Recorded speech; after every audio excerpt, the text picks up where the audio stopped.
Hi guys, চলুন দেখি এরকম একটি লোগো কিভাবে খুব সহজে তৈরি করা যায়। কিবোর্ড থেকে শিফট প্রেস করে ধরে এটাকে ছোট করে এক সাইডে রেখে দিলাম। তারপর এখানে আমরা চলে যাব লাইন সেগমেন্ট টুল। এখানে স্টক কালার দিয়ে নেব ব্ল্যাক।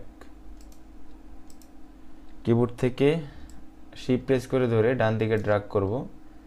তারপর কিবোর্ড থেকে অল্টার প্রেস করে ধরে এটাকে কপি করে কন্ট্রোল ডি প্রেস করব। চারটা কপি করার পর এটাকে অল সিলেক্ট করে এডিট থেকে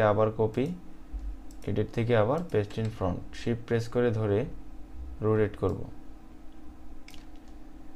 করে অল সিলেক্ট করে একটু নিচ দিকে নিয়ে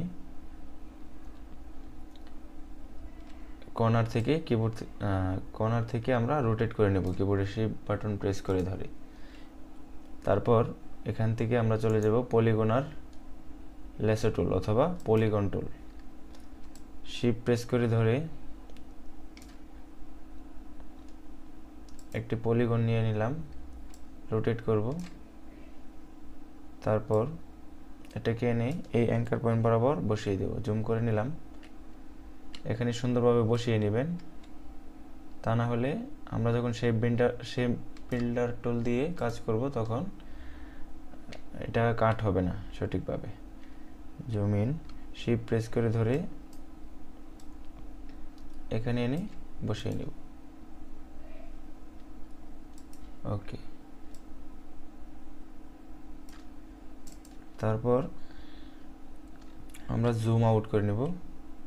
এখান থেকে অল সিলেক্ট করে এখানে আমরা শেপ বিল্ডার টুল ব্যবহার করব। শেপ বিল্ডার টুল ব্যবহার করার পূর্বে আমরা কালার অ্যাপ্লাই করে দেব।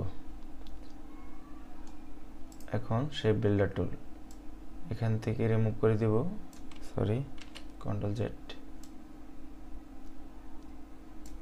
এইটুকু রিমুভ করে দেব। এখান থেকে এভাবে আপনারা কাট করে নেবেন।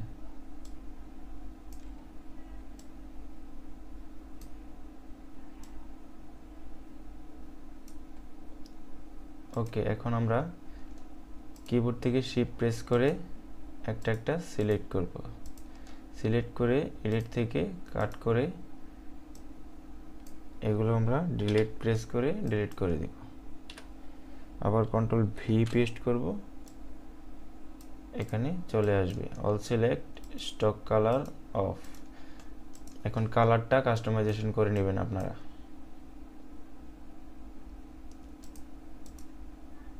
এখান থেকে আমরা চলে আসলাম